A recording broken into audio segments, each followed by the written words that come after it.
TVC, a TV do Correio da Manhã.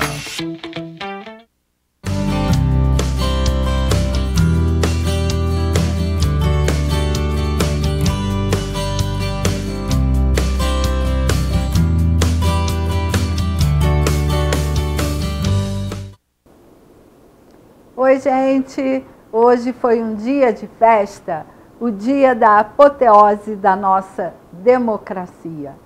Espero que todos tenham ido votar e que tenha ocorrido tudo bem aí no seu estado, na sua cidade. O Rosina de AZ de hoje tem o foco nas pessoas que farão concurso público e a prova acontecerá agora, em outubro, no dia 16. Gente, mas antes de começar a falar de mais um aspecto da língua portuguesa que cairá nas provas desse concurso aqui em Petrópolis, eu quero lembrar vocês que a TVC, a TV do Correio da Manhã, tem transmissão em Nova Friburgo, Teresópolis, Três Rios, Paraíba do Sul e Pati de Alferes, além de Petrópolis. E você pode também acompanhar toda a transmissão da TVC pelo site do canal da TV, pelo Facebook, pelo YouTube e pelo Instagram, né? Eu vou esquecendo as redes sociais. Bom, e o meu programa tem reprise às sextas-feiras, 10h30 da manhã, e o programa original daquela semana, quer dizer, o novo, ele vai ao ar aos domingos, às 5h30. Hoje deve ter atrasado um pouquinho, porque a prioridade são as eleições. Gente, você pode também acompanhar pelo meu Facebook, Rosina Bezerra de Mello, e ainda pelo Facebook ou Rosina de AZ, Rosina Bezerra de Mello ou Rosina de AZ. Eu estou emocionada, gente, não repare. E pode mandar suas sugestões pelo WhatsApp DDD 24 992 95 0031. O assunto que eu escolhi para o programa de hoje é semântica. E o que é semântica? Semântica é a área da língua portuguesa que estuda o significado das palavras ou as possíveis interpretações de um enunciado, de uma frase.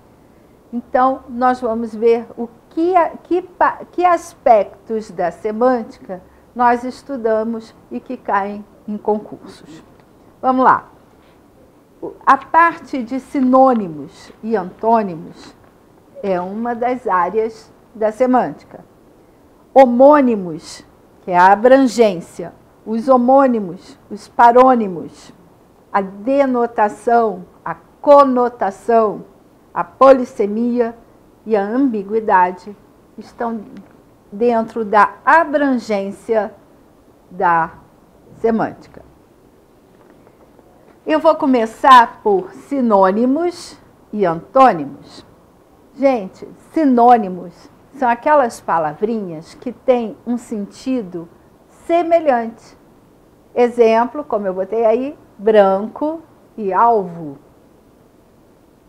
Branco e alvo pode significar, tem um sentido semelhante. Antônimo, o sentido da palavra, ele é totalmente oposto. Branco, preto, ele faz oposição. Dia e noite, claro e escuro. Nada que complique a vida de ninguém. Os homônimos, como o nome diz, homônimos, são nomes semelhantes, parecidos, e que muitas vezes causam confusão. Mas como que é esse? Eles são parecidos em quê? Eles são semelhantes em quê? Iguais em quê? Digamos assim. Ou na grafia, grafados, vocábulos grafados, ou pronunciados da mesma forma. Grafia escrita, a pronúncia se refere ao som. Só que nem todas as palavras que eu grafo igual ou que eu pronuncia igual tem o mesmo significado. Isso raramente acontece. Geralmente elas têm um significado totalmente diferente.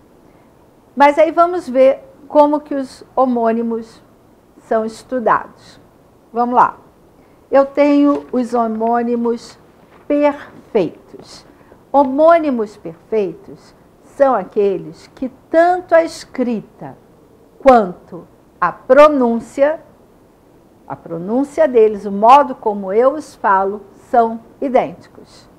E aí eu coloquei uma palavrinha que tem vários significados, mas se escreve e se fala igual, que é a palavrinha são. São pode ser o plural do verbo ser, terceira pessoa do plural. Eles são amigos. O outro são pode significar saúde, que a pessoa é sadia. Estou sã e ele está são. É o masculino de sã, refere-se a sadio. Eu tenho saúde suficiente. Mente sã, o corpo são. São de saúde. E também são como redução da palavra santo. São José, São um outro santo, São Petersburgo, que é até nome de cidade, São Patrício, agora eu lembrei o nome português, São Patrício, a gente tem Santo Antônio, mas tem São José, e assim nós temos vários santos que o são é a redução do santo, de santo. Tenho também São Francisco, e aí eu vou lembrando o nome dos santos. Mas antes de continuar, eu vou chamar o nosso intervalo e depois nós continuamos. Fique aí, que a aula de hoje é direcionada para você que vai fazer o concurso agora no dia 16, a prova no dia 16 de outubro.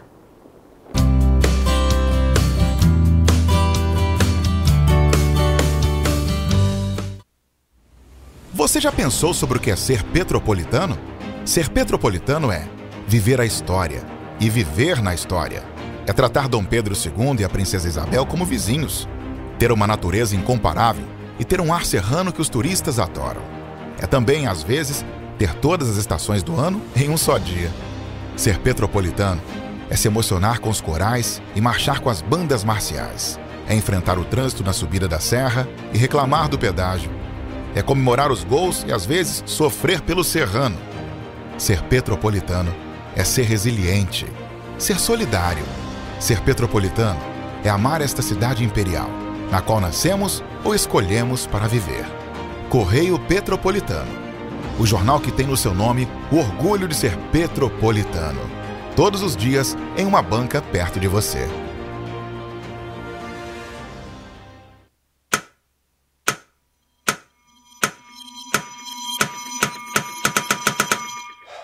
Cara, o que a gente tá fazendo, hein? Vamos falar um segundo sobre a gente? Sim, sobre violência contra a mulher, mas mais sobre a gente. Pensa nas mulheres que você conhece, nas mulheres próximas de você. Colegas de trabalho, vizinhas, amigas, as mulheres da tua família. Agora imagina que a cada 8 minutos, uma delas é estuprada. Duro de engolir, né? Mas é o que tá acontecendo no Brasil. Aqui, 7 em cada 10 mulheres já sofreram violência ou assédio no trabalho. E absolutamente todas as mulheres, inclusive as que você pensou, vão sofrer algum tipo de abuso pelo menos uma vez durante a vida. Pesado, né? Mas e aí? O que a gente tá fazendo? Vamos falar sobre a gente. Sobre o jeito que a gente trata as mulheres. Passa a vara, senta a rola, pega de jeito. Comer, Meter. fuder. Aê, garanhão. Pegador, Comedor.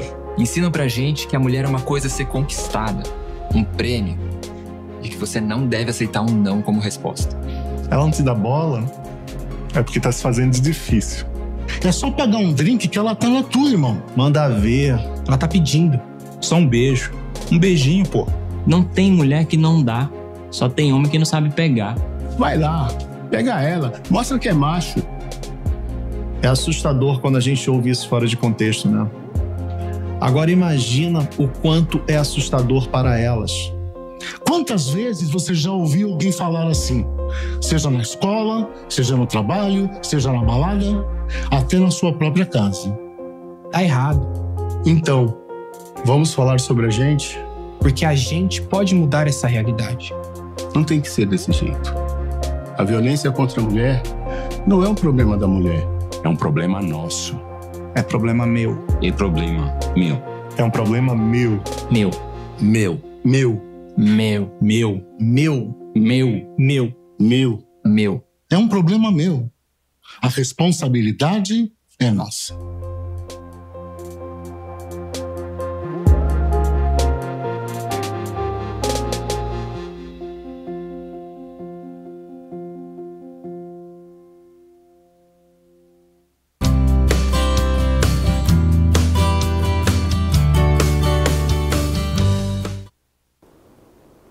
Voltamos com Rosina de AZ de hoje e neste programa eu estou falando sobre aspectos da língua portuguesa que costumam cair em prova de concurso público.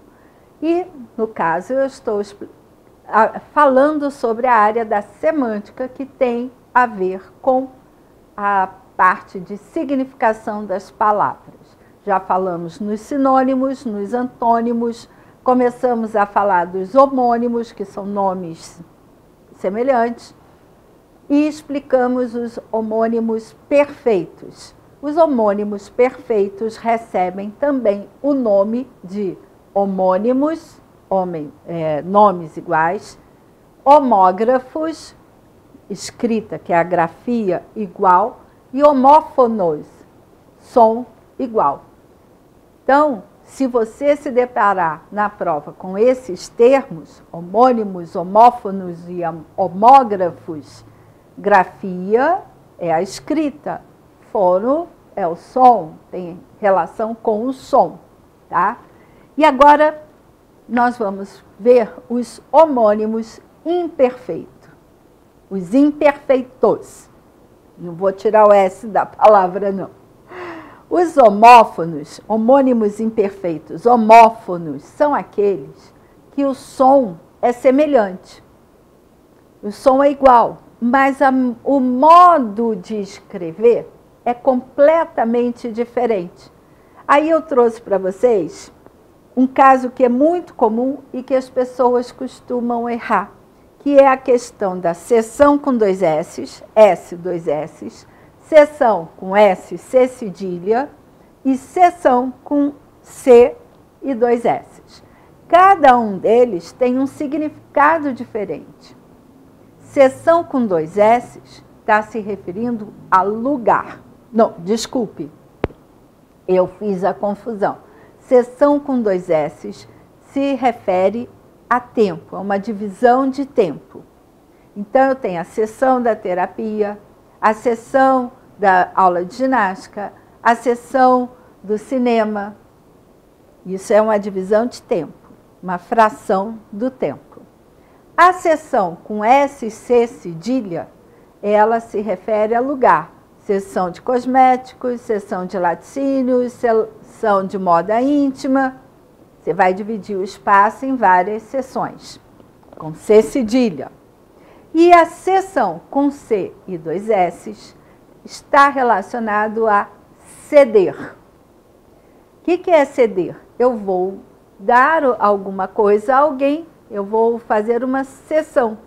Vamos supor, eu estou dentro do metrô, do ônibus, do trem, e entra uma pessoa idosa. Eu vou fazer a cessão do meu lugar para esta pessoa idosa. Então, eu vou ceder o meu lugar para ela. Eu vou me levantar e deixá-la sentar no meu lugar. Isso é uma cessão, com C e dois S's. São homófonos. O som da pronúncia da palavra é sempre igual. Cessão, cessão e cessão. Mas o modo de escrever e o significado são diferentes, tá? Homófonos. Agora, os homógrafos.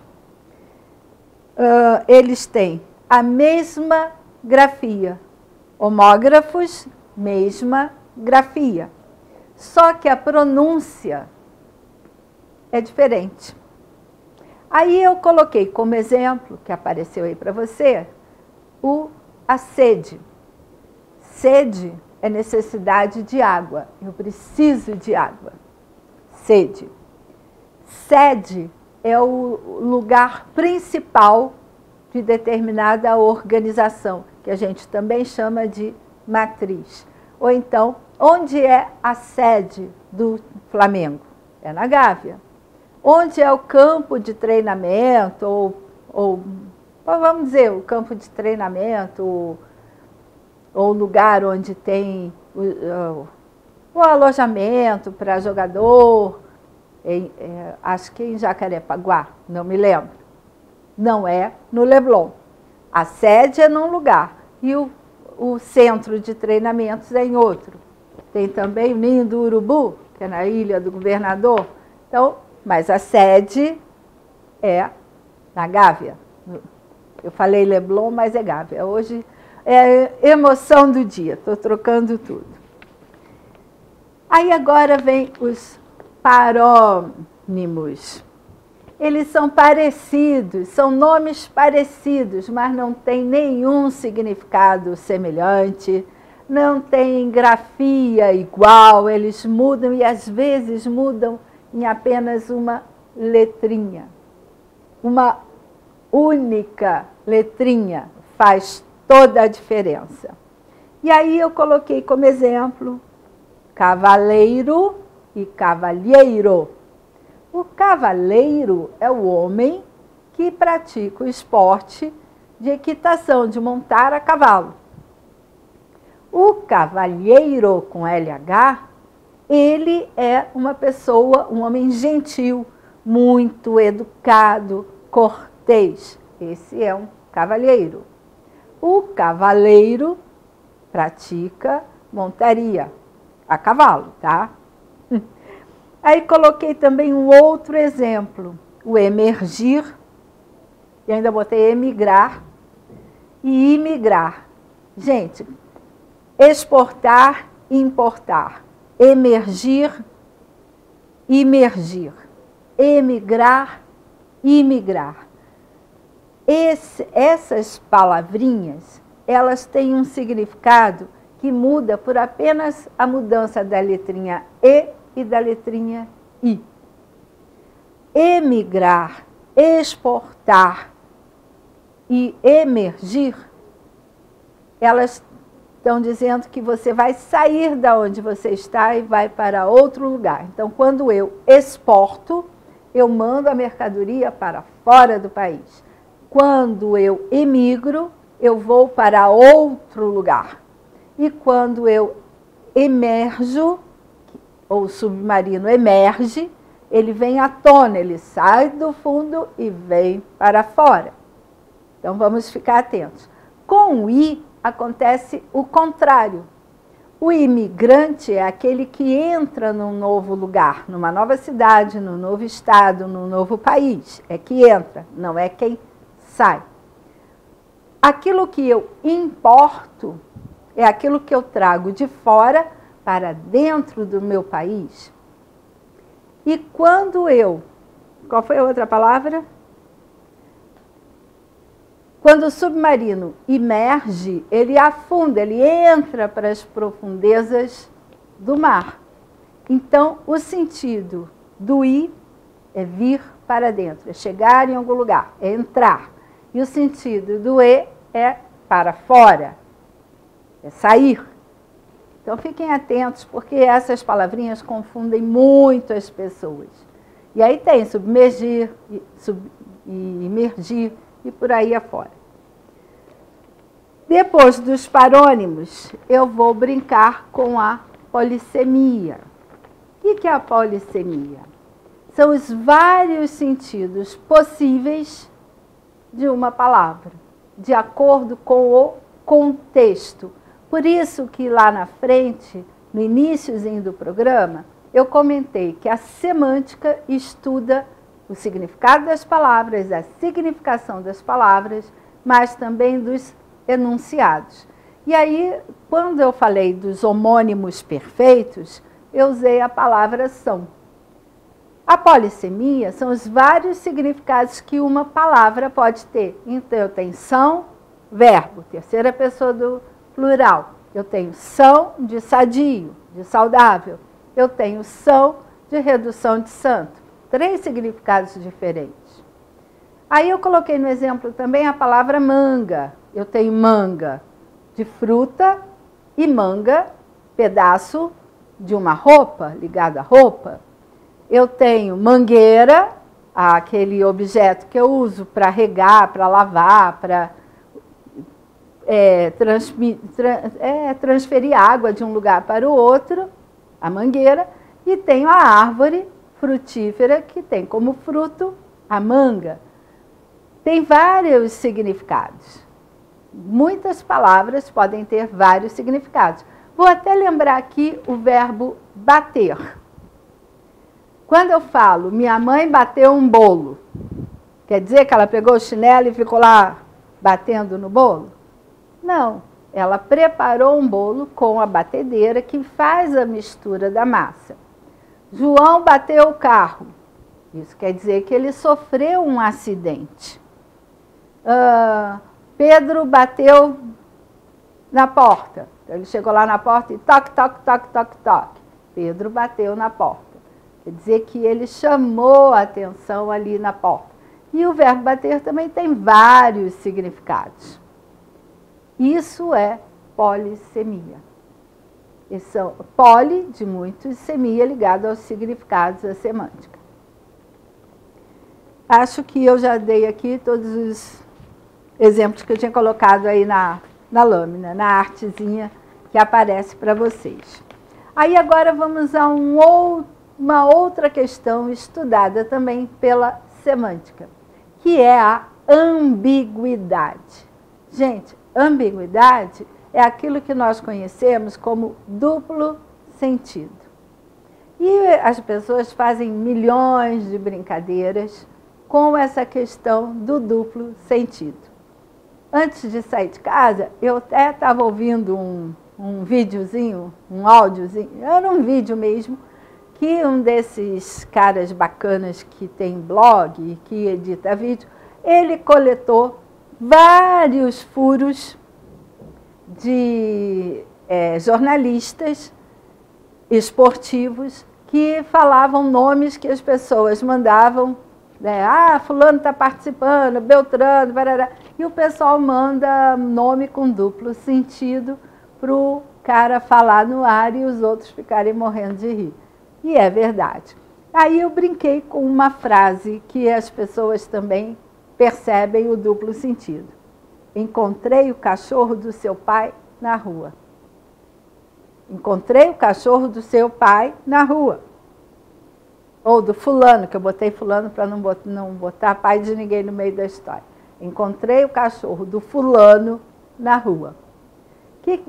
Quem que eu encontrei na rua? O fulano, e eu estou chamando de cachorro, ou eu encontrei o petzinho dele na rua?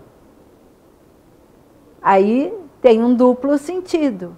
Então eu preciso esclarecer esse duplo sentido e fazer uma mudança.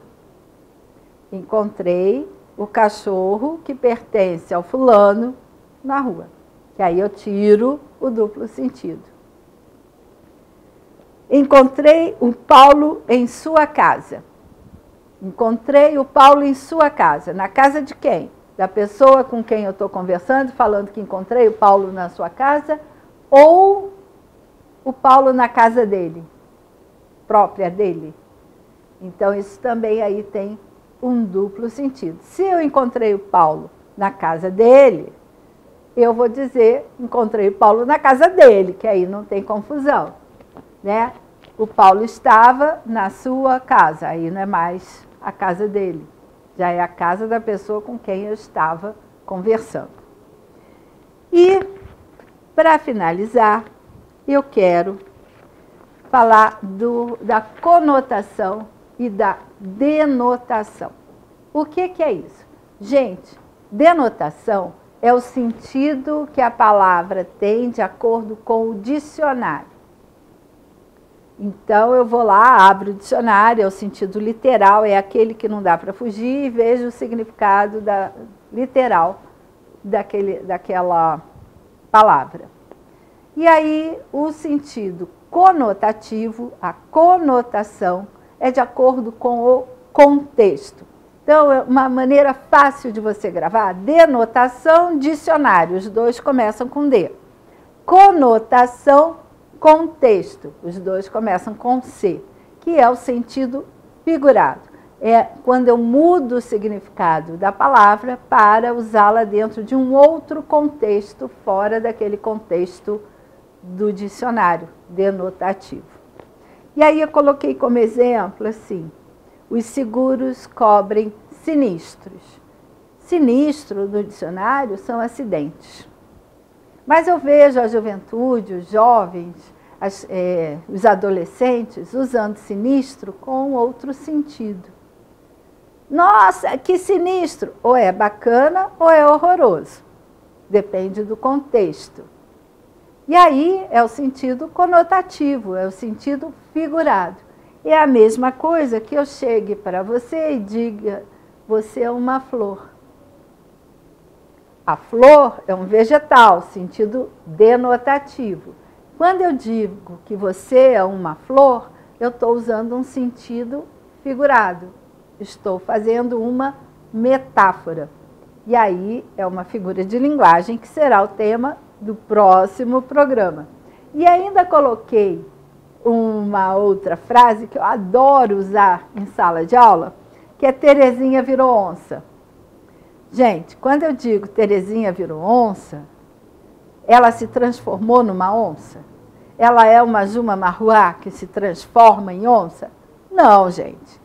Ela simplesmente ficou raivosa, zangada. É um sentido figurado.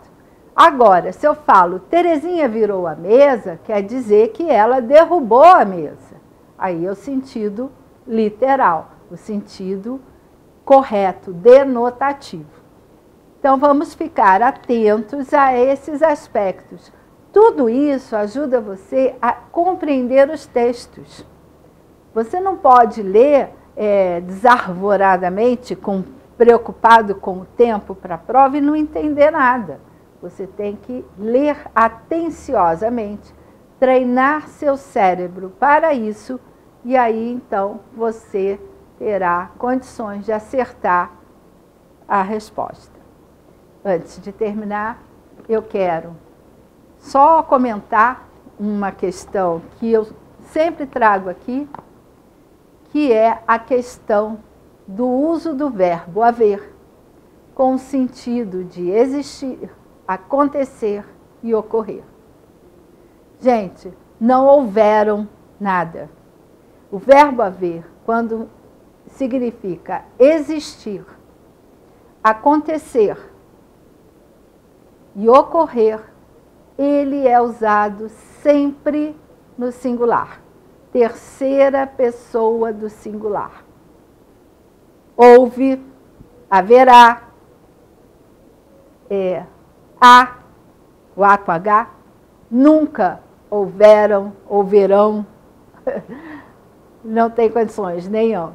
Gente, eu conto com a participação de vocês para elaborar o programa. Eu sei que muita gente está fazendo concurso e semana que vem eu trarei figuras de linguagem, que é outro ponto que está no programa para o concurso. Obrigada pela audiência, obrigado pela colaboração de vocês e até semana que vem.